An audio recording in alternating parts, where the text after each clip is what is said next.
Hello दोस्तों, स्वागत है आप सभी का मेरे यूट्यूब चैनल पर। तो आज से मैं इग्नू के जो बीसीए हैं उनके फर्स्ट सेमेस्टर का BCS 011 computer basic and PC software का जून 2023 का प्रीवियस ईयर सॉल्व करवाने जा रहा हूँ। ठीक है, इससे पहले मैंने BCS 011 का दिसंबर 2022 का भी प्रीवियस ईयर सॉल्व करवा दिया हूँ। तो उसका लिंक मैं आपको डिस्क्रिप्शन में दे दूँगा, उस पूरे प्लेलिस्ट का आप देख सकते हो। तो आइए अभी हम लोग देख लेते हैं ये क्वेश्चन। ठीक है, तो ये क्वेश्चन बोल रहा है right short notes on the following. ठीक है, तो देखिए ये 10 मार्क्स का क्वेश्चन है और इसमें आपको ये 5 ठो दिया हुआ है और आपको इसमें शॉर्ट नोट लिखना है, सबके बारे में थोड़ा थोड़ा सा। तो देखिए क्या दिया है, पहला है कैच मेमोरी, फिर दूसरा है प्रोम, उसके बाद विनचेस्टर डिस्क, फिर है वॉर्म और विकी। तो इसके बारे में हल्का हल्का आपको नोट्स लिख देना है। तो आइए मैं बताता हूँ कैसे करेंगे। तो देखिए कैच मेमोरी पहला, तो catch memory is a type of high-speed volatile computer memory that provides high-speed data access to a processor and stores frequently used computer programs, application and data। ठीक है, तो कैच मेमोरी क्या होता है ना, एक high speed volatile computer memory होता है जो हम लोग को हाई स्पीड देता है डेटा एक्सेस करने के लिए। ठीक है, और उसको प्रोसेस करके स्टोर करने के लिए। और किस किस में, तो जैसे कि कोई प्रोग्राम हो गया, कोई एप्लीकेशन हो गया, या कोई किसी डेटा में। आप सुने भी होंगे कैच मेमोरी, आप देखेंगे होंगे अगर आप कोई वेबसाइट यूज़ करते हो तो वहाँ पे एक ऑप्शन आ जाता है कैच मेमोरी का। तो वही हुआ ये कैच मेमोरी। ठीक है, it act as a buffer between the main memory RAM और द सेंट्रल प्रोसेसिंग यूनिट। ठीक है, यानी कि ये बफर के रूप में काम करता है, किस में, मेन मेमोरी में, और जो हम लोग का सेंट्रल यानी CPU है उन दोनों के बीच में एक बफर के रूप में काम करता है ये। ठीक है, cache memory helps improve the overall speed and performance of a computer by storing frequently accessed data and instruction, reducing the need to access slower main memory। ठीक है, तो ये कैच मेमोरी क्या करता है ना, ऐसे अगर आप ऊपर से समझिए तो ये ना, अगर आप कोई वेबसाइट पे हो तो उसको उसका जो डेटा है ना, आप क्या सर्च कर रहे हो, आप क्या देख रहे हो, ठीक है, आप कौन सा एप्लीकेशन पे ज़्यादा जा रहे हो, आप किस तरह का टाइम वर्क कर रहे हो, ये सब को ना वो स्टोर करके रखता है अपने पास। ठीक है, उतना ही चीज़ को स्टोर करके रखता है जो आप डेली बेसिस पे करते हो। और फिर उसके हिसाब से ना आपको अगर कोई चीज़ ढूंढना होता है, कोई डेटा ढूंढना होता है, तो वो तुरंत ढूंढ के दे देता है, क्योंकि वो कैच मेमोरी में स्टोर रहता है। ठीक है, वो मेन मेमोरी से जल्दी इसलिए कर पाता है क्योंकि वो कम डेटा रखता है, आप जो डेली यूज़ करते हो उस चीज़ को रखता है कैच मेमोरी। ठीक है, तो इसलिए कैच मेमोरी एकदम तेज काम करता है, हाई परफॉर्मेंस के लिए, स्पीड परफॉर्मेंस के लिए इसका यूज़ किया जाता है।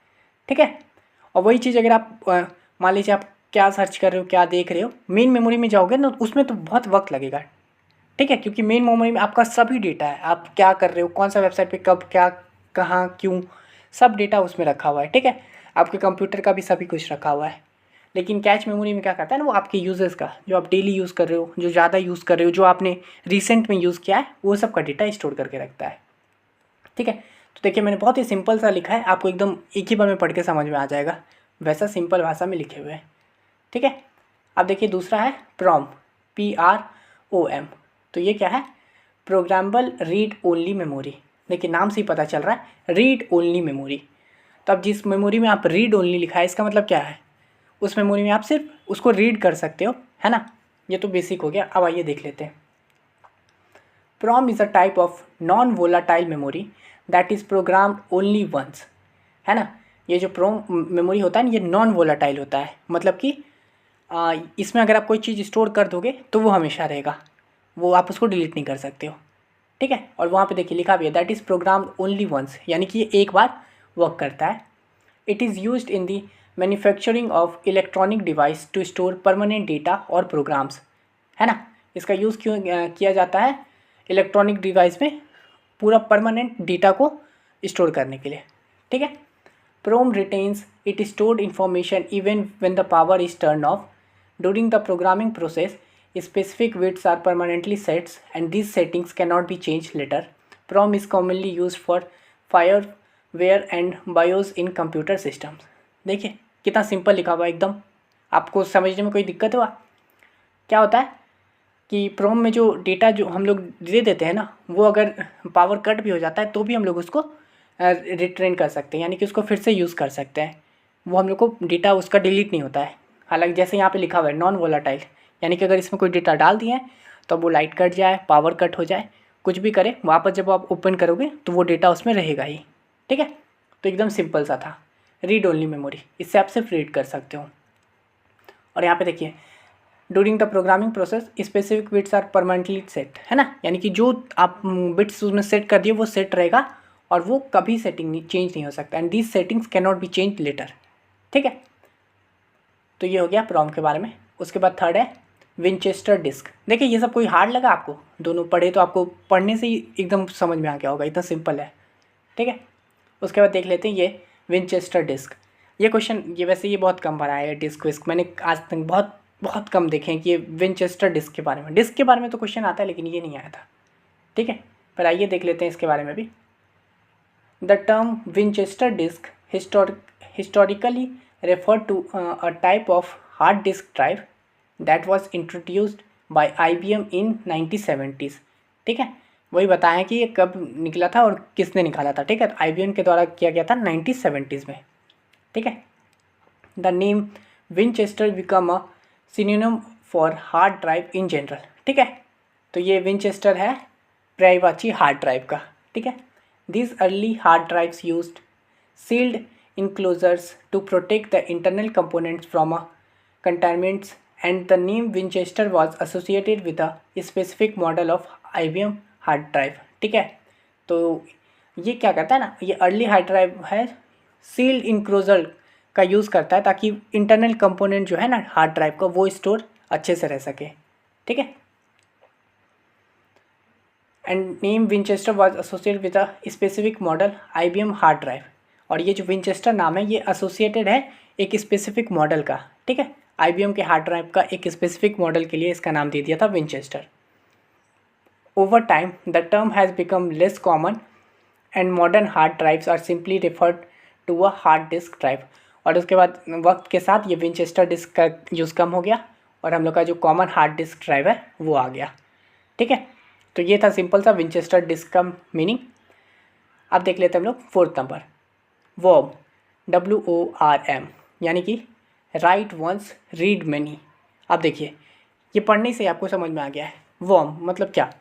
राइट वंस रीड ओनली, यानी कि आप एक बार उसमें लिख सकते हो और आप उसको जब चाहो पढ़ सकते हो। ठीक है, तो देखिए वॉर्म्स refers to a type of data storage device और medium where data can be written to the storage only once, है ना, and after that it can be read multiple times. Same चीज़ मैंने अभी बोला और वही मैं लिख दिया हूँ यहाँ पे। ठीक है, this technology is often used for archival storage and data preservation where the integrity and immutability of the stored information are critical। ठीक है, तो ये कहाँ पे यूज़ होता है? जहाँ पे डेटा को हम लोग को एक बार ये करके स्टोर करके रख लेना होता है और उसको फिर बार बार हम लोग को यूज़ करना पड़ता है उस जगह पे। ठीक है, worm device are commonly used in application such as legal document storage, medical records and regulatory compliance. और वर्म डिवाइस का कहाँ यूज़ किया जाता है? जैसे कोई लीगल डॉक्यूमेंट स्टोरेज होता है ना, किसी भी तरह का लीगल उसमें, तो उसको एक बार स्टोर करना पड़ता है ना, और उसके बाद फिर बार बार अपना जितनी बार जिसको दिखाना हो दिखा सकते हैं, तो वो हो गया। फिर मेडिकल रिकॉर्ड्स में भी, है ना, एक बार आपने मेडिकल रिकॉर्ड कोई बना दिया किसी का, उसके बाद फिर आप वो सबको दिखाइए, आप उसमें कुछ चेंजेस नहीं कर सकते। ठीक है, तो ये हो गया हम लोग का वर्म के बारे में। देख मैंने सिंपल एकदम लिखा है और इतना आप लिखोगे फुल मार्क्स मिलेंगे। ठीक है, उसके बाद लास्ट है विकी, यानी वही विकीपीडिया।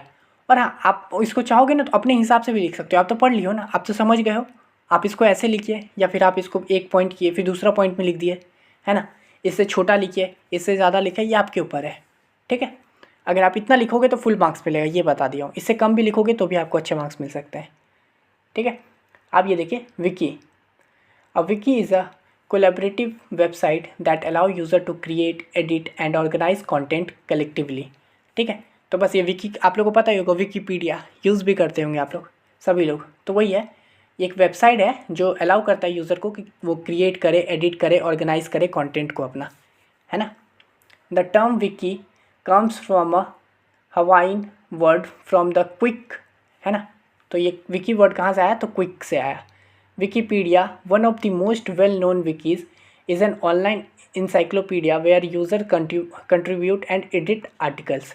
विकीपीडिया का नाम आपने कुछ सुना होगा, विकी के अंदर विकीपीडिया आता है, ठीक है।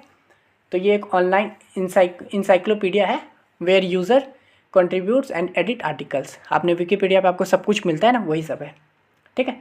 Wikis are design to be easily editable by multiple users, है ना। यानी विकी को जो डिज़ाइन किया जाता है वो ईजिली एडिटेबल होता है, यानी कि उसको एडिट कर सकते हैं मल्टीपल यूज़र के द्वारा भी, ठीक है। उसके बाद वही है environment for information sharing and creation, ठीक है। यानी कि इसमें जो भी है फॉस्टरिंग इन्वायरमेंट शेयरिंग, कोई भी एक दूसरे के साथ चीज़ें शेयर कर सकता है, दिखा सकता है, दुनिया को बता सकता है, ठीक है। They are used in various context including documentation, knowledge sharing and project collaboration. Simple, हम लोग इसका डिफरेंट यूज़ कर लगते हैं, जैसे कि डॉक्यूमेंटेशन करने के लिए, किसी का नॉलेज शेयर करने के लिए, है ना, या फिर किसी तरह का प्रोजेक्ट कोलैबोरेशन उस तरह का। तो आप इसको, मैंने ये बता दिया, इतना लिखोगे फुल मिलेगा। आप इसमें से कम भी लिख सकते हो, पॉइंट में भी लिख सकते हो, अपने हिसाब से लिख सकते हो। अब तो आपको समझ में आ चुका है, ठीक है। और इसको आप अगर आप चाहो तो ये चीज़ हटा देना, ये चीज़, ठीक है, इतना दूर हटा देना, तो भी पूरा फुल मार्क्स मिलेगा। और ये सब बाकी सब तो बहुत सिंपल है ना। तो यही था क्वेश्चन नंबर 1 का ई, ठीक है। इसमें 5 क्वेश्चन थे, मैंने सभी आपको बता दिया है। आशा करते हैं मतलब वीडियो आपको समझ में आ गया होगा। मैंने फिर से बता रहा हूँ, अगर आप ये देख रहे हो BCS 11 का, तो आप जून, मैंने इसका दिसंबर 22 का जो करवाया उसको भी ज़रूर देखिएगा, चाहे आप एग्ज़ाम से एक दिन पहले क्यों ना देख रहे हो, ठीक है। और दूसरी बात, अगर आपको ये वाला PDF चाहिए ना जून 2023 वाला, तो आप सिंपली मेरे को इंस्टा पे मैसेज कर दीजिएगा। इंस्टा का लिंक डिस्क्रिप्शन में दिया हुआ है, उस पर क्लिक कीजिए और ये एक काम कीजिएगा, इस चैनल, ये जो है ना ये वीडियो, इस वीडियो का लिंक कॉपी कर लीजिएगा और मेरे इंस्टा पे आके पेस्ट कर दीजिएगा और बोलिएगा मेरे को ये वाला वीडियो चाहिए।